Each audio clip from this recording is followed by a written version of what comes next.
Okay, Omar hapa, Fit Coach Guide. Sasa leo tutaenda kujifunza na kuzifahamu sababu kuu 5 zinazoharibu mbegu zako za kiume kimya kimya bila kujua.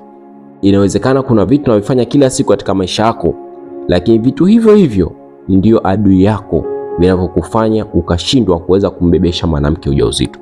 Kwa sababu wanaume wengi wanashangaa kwa nini wamekuwa na nguvu ndogo, au wanachelewa kumpatia mwenza wake mimba. Inaweza ikachukua miaka 2, miaka 3 au miezi 7, miezi 8, bila kujua kama chanzo kipo kwenye maisha ya kila siku anayoishi.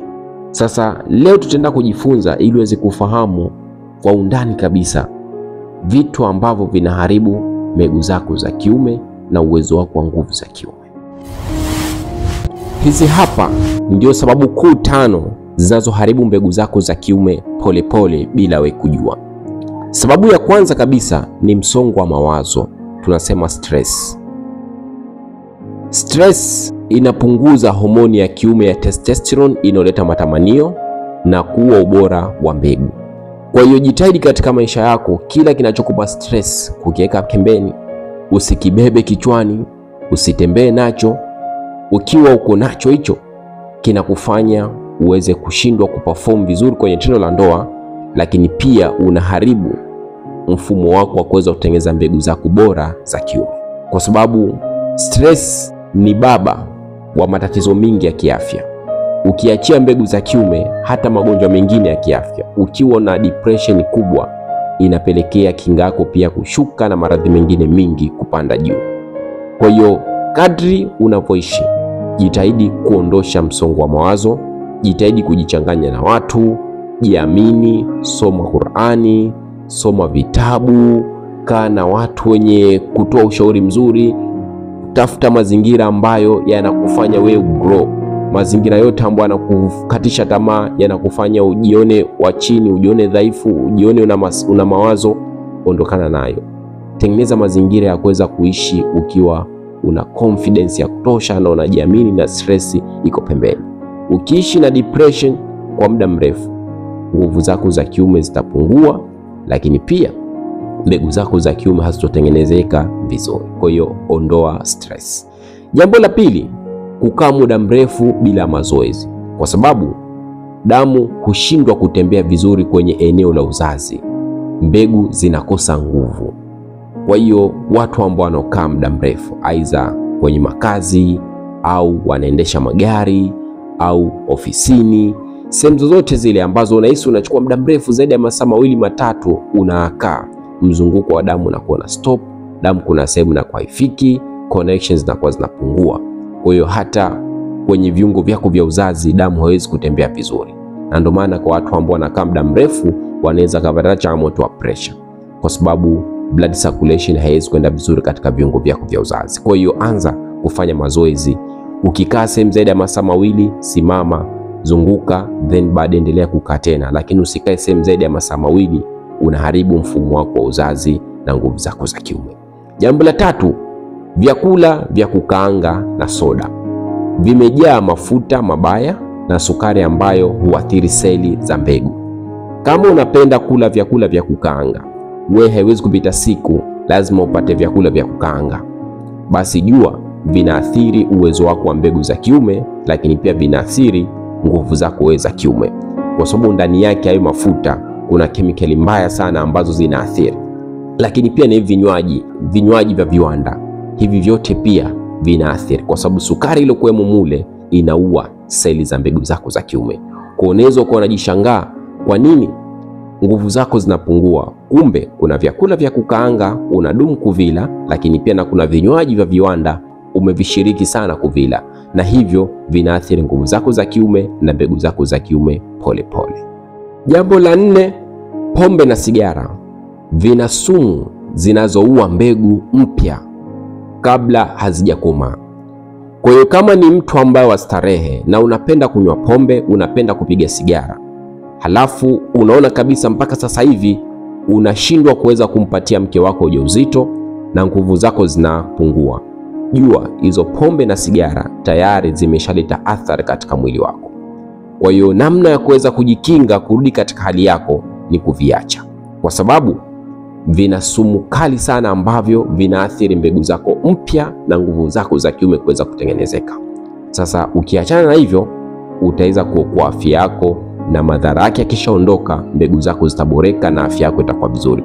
Kwa hiyo pambana kuachana na pombe na sigara, halafu hangaika kuondoa athari zilizoletwa, kwa sababu miongoni mwa athari zake zimepelekea mpaka kuathiri mfumo wako wa nguvu za kiume na mbegu zako za kiume. Na jambo la tano ambalo la mwisho, kutokula matunda na mboga mboga. Mwili unakosa vitamin C, unakosa vitamin E na zinki ambazo hulinda na kuimarisha mbegu za kiume. Vitamin C, vitamin E, vitamin D, K na kadhalika, pamoja na hizo zinki, vitamin muhimu sana kwenye kuhakikisha mbegu zako za kiume zinatengenezeka, nguvu zako za kiume zinakuwa, na uwezo wa kuweza kuperform tendo la ndoa ukapatikana mara kwa mara.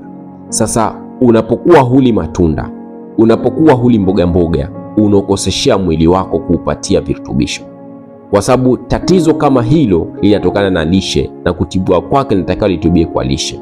Sasa ukisikia mtu ana upungufu, maana yake ana upungufu wa madini pamoja na vitamini vinavyohitajika kutumika katika mwili ili mwili kutumika kuweza kusaidia. Sasa kama wewe unaishi huli matunda, huli mboga mboga, au unakula kwa kiasi kidogo mno, unaokoseshea mwili wako kuupatia nguvu zake za asili, lakini pia unakosesha mbegu zako kuweza kukomaa na kutengenezeka vizuri. Kwa hiyo anza kuacha hiyo tabia. Kula mboga na matunda kila siku, vinaweza kusaidia kuimarisha afya yako ya uzazi. Nje ya hapo utaendelea kuhangaika sana juu ya tatizo la upungufu wa nguvu za kiume, lakini pia na mbegu za kiume kukosa ubora wake. Kwa hiyo ukiepukana na hivi vitu, vitakusaidia mbegu zako kutengenezeka vizuri na nguvu zako za kiume kutengenezeka vizuri. Lakini ukiendelea kuvishiriki na kuishi katika hayo mazingira, basi mbegu zako na nguvu zako zitapungua kila siku zikenda. Kwa hiyo nini cha kufanya ili kuweza kurudi katika formula na kuweza kuondokana na changamoto na kumpatia mimba mke wako? Ushauri wangu wa kufanya, anza leo kubadilisha mtindo wako wa maisha. Usingoje kesho, anza leo. Kama ulikuwa na tabia ya kukaa sana, anza kubadilisha kama nilivyoshauri. Kama ulikuwa na tabia ya kunywa pombe, sigara, mabangi, vilevi, achana navyo. Kama ulikuwa na tabia ya kupata vyakula sana vya kukaanga, soda, vitu ambavyo vya viwanda, anza kuacha. Ndio tunabadilisha mtindo wa maisha. Lakini pia anza kula vizuri, matunda ambayo yanatakikana, mbegu zinazotakikana. Lakini pia anza kufanya mazoezi, na epuka hizo stress zinazokupelekea kuingia katika changamoto. Kwa sababu ukiwa na stress, vitu vingi vitakuwa haviendi vizuri katika afya yako, na stress ndio adui mkubwa wa afya yako ya uzazi na mbegu zako. Kwa hiyo badilika kwenye hivyo vitu. Linda uzalishaji wako wa mbegu na nguvu zako za kiume. Ukifanya hivyo, nina uhakika kuna mabadiliko mengi utaanza kuyapata kwenye performance ya tendo la ndoa, lakini pia na mbegu zako zitaanza kukomaa na kutoka zenye ubora na kiwango kinachohitajika. Sasa kama unapitia changamoto yote ya afya ya uzazi, umehangaika muda mrefu, una tatizo la nguvu za kiume, umehangaika muda mrefu, una tatizo la kuweza kumbebesha mwanamke ujauzito, imefika miaka 2, miaka 3, miaka 4 sasa una struggle, hujapata kuweza kumbebesha mwanamke ujauzito, hujapata kuweza kuitwa baba, nione kwa namba zangu za simu hapo chini. Tuweze kuzungumza kwa dakika chache, ni kushauri vyakula, ni kushauri mazoezi, pamoja na virutubisho vya kuvitumia kuondokana na changamoto yako ya nguvu za kiume moja kwa moja, na kuweza kumbebesha mwanamke ujauzito na kuweza kuitwa baba na kupata furaha ya maisha yako. Kwa sababu mtoto ana thamani kubwa. Mtoto ndo fahari ya dunia. Kwa hiyo kama kuna namna ya kuweza kumpata kwa njia ya asili, kwa nini usijaribu? Jaribu kuifanyia kazi, kwa sababu wingi wanaotumia njia hiyo wameweza kufanikiwa. Fanyia kazi nilokuambia, iko siku utanishukuru na utanikumbuka. All the best. Endelea kusubscribe, kushare na watu wengine tuweze kujifunza kwa pamoja.